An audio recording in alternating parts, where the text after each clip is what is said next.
Hey, it's Adam, and today I want to talk about project management as an interior designer or decorator. Now, before we go any further, I'm not talking about construction project management. I'm talking about the work many of us do after a design has been approved. We've done the design. We're talking about ordering furniture, managing suppliers, coordinating deliveries, organising storage, booking trades, such as painters and electricians and managing them, overseeing installation, styling the project, and generally making sure the design becomes reality. That's what we're talking about today. Now, interestingly, I don't actually call this project management in my own business. A few years ago, I received advice from a legal professional that project management can imply specific qualifications and responsibilities, particularly in construction. So I am not a qualified project manager. I'm actually an interior decorator. So in my business, you'll often hear me use terms like procurement fees, implementation fee, or project implementation fee.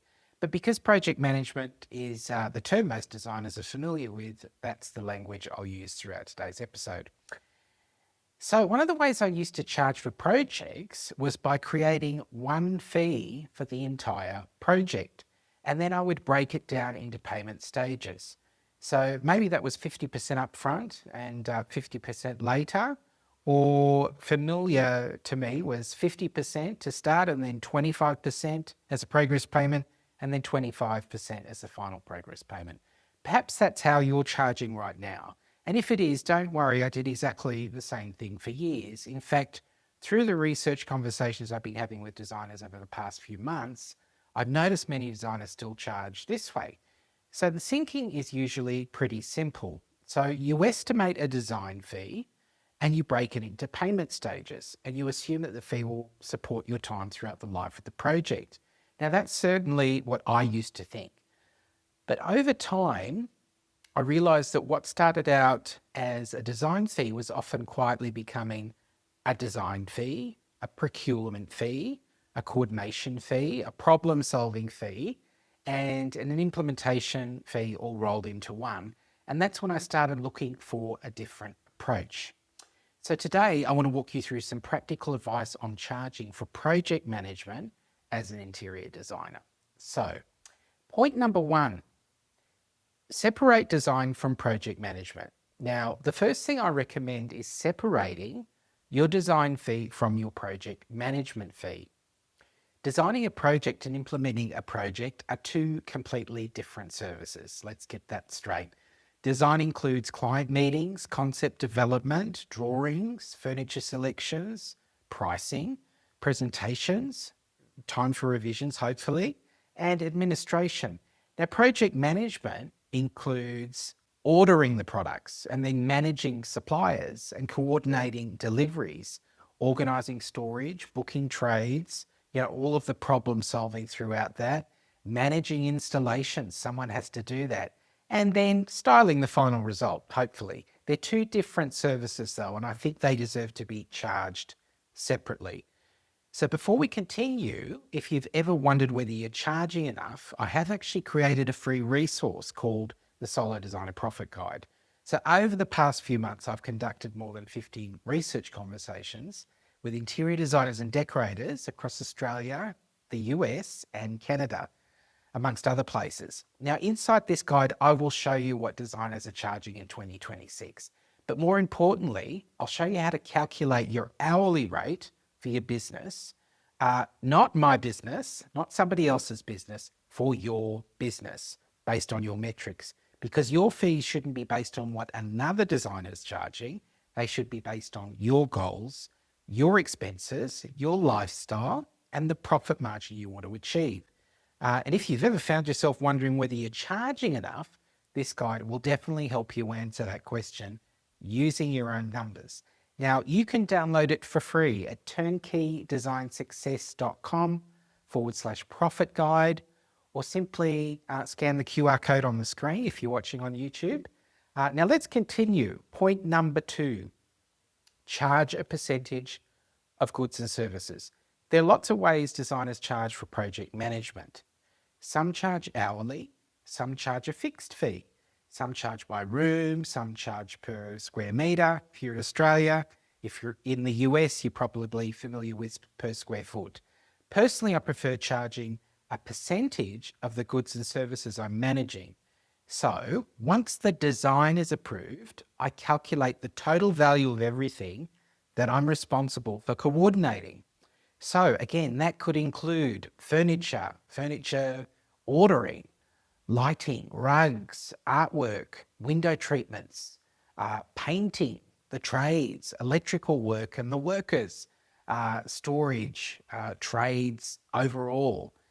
Let's use a simple example. Imagine the total value of those goods and services comes to $100,000. Remember that's separate to the design fee that we already previously charged. I then charge 30% to manage and implement that project. So that creates a $30,000 implementation fee on its own. And just to be clear, this isn't a furniture markup, or it doesn't include all of the trade discounts or markups. It's not that at all. It is a fee for coordinating, procuring and implementing $100,000 worth of goods and services. And obviously that number will change based on the investment amount. The larger the project becomes, the greater the responsibility. The more suppliers are involved, the more moving parts are involved, the more work required to bring it all together. Point number 3, get paid before you begin. One of the things I realised years ago was that I didn't enjoy chasing payments. I bet you don't either. Most designers don't. You complete a stage, you issue an invoice, then you're waiting. So the client could be travelling by this time. They're busy. Maybe the accounts area, could be their spouse hasn't processed the payment. Could be them. They haven't thought to process the payment. And the project slows down. I found charging 100% upfront before commencing each stage removes that problem. My design fee is paid before I begin designing. The client pays. Then I begin. Simple.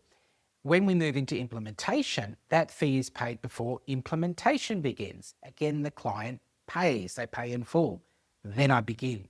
The money's there. The project moves forward and I'm not chasing invoices. The client knows exactly what they're investing and I know exactly what I'm being paid before I commence the work. So it protects my cash flow and it creates a smoother experience for everyone involved. People don't like being asked for money all the time. Point number 4, understand what you're actually managing. So one of the biggest lessons I learned was that I was often, again, pricing implementation or project management before I knew what it was I was managing or implementing. Think about that for a moment.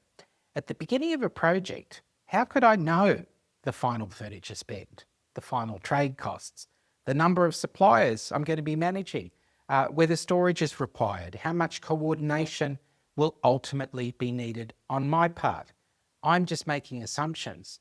And what I found was that those assumptions were often just too low. So months later, I'd realised I was managing something much larger than I originally expected. The project budget might have grown, the supplier list had definitely grown, the complexity had grown, and all the responsibilities had grown, but the fee had been locked in, months earlier. I'd locked that fee in. That's one of the reasons I moved away from trying to roll everything into one fee at the beginning of the project. Point 5, don't aim for perfect, aim for profitable. Now, one of the questions I often get is, what percentage then, Adam, should I be charging? The truth is there isn't a magic number for everybody. The percentage that works for me may not work for you. So if you're considering this model, don't get stuck trying to find the perfect percentage in the beginning. Just start somewhere. Run a project. If you haven't charged a fee so far, this will be a first. So run a project, then review the numbers. Look at the profit, look at the time involved, look at the client experience you're trying to deliver, and then you can adjust accordingly. For example, years ago, I was charging a lower percentage than I am today, about 25%. And after reviewing completed projects, I realised there were things I wanted the business to deliver, that my percentage, my current percentage of 25%, wasn't supporting financially. So one example of that is in my turnkey installation process. I now put my clients up in a hotel for 2 nights while we complete the installation. That's part of the experience. It's part of the whole reveal strategy. It's part of what makes my service different. But when I reviewed my numbers, that original 25%, I realized my percentage wasn't leaving enough room for some of those things. So I increased it. I just increased it. So today I typically charge around 30%. Now that didn't happen because I just copied another designer's percentage or fee structure. It happened because I reviewed my projects and I just adjusted accordingly. And that's what I suggest you do as well. And what you'll often discover is that percentages such as 10 or 15%, they might sound fine on paper, but once you factor in the actual time, your responsibility and the coordination involved, those type of fees may not produce a profit margin you're looking for. So the goal, though, isn't to find the perfect percentage on day one. The goal is to find the percentage that supports the business you want to build. Remember, you should be hitting a profit margin of between 30 and 40%. So that's your benchmark. Now, final thoughts for today. If you remember one thing from today's episode, let it be this. Design and project management are two different services. So you really have to charge accordingly. Whether you choose hourly, a fixed fee, a percentage model, or another approach entirely, make sure you're being compensated for the work that happens after the design is approved. For me, separating the design fee from the implementation fee improved my cash flow. For one thing, it reduced my stress. I didn't have to keep asking for payments, and it helped move my profit margin from around 20% to over 30% in the mid-30s. Now, if you'd like help working out your numbers, download the free Solo Designer Profit Guide at turnkeydesign.success.com/profit guide.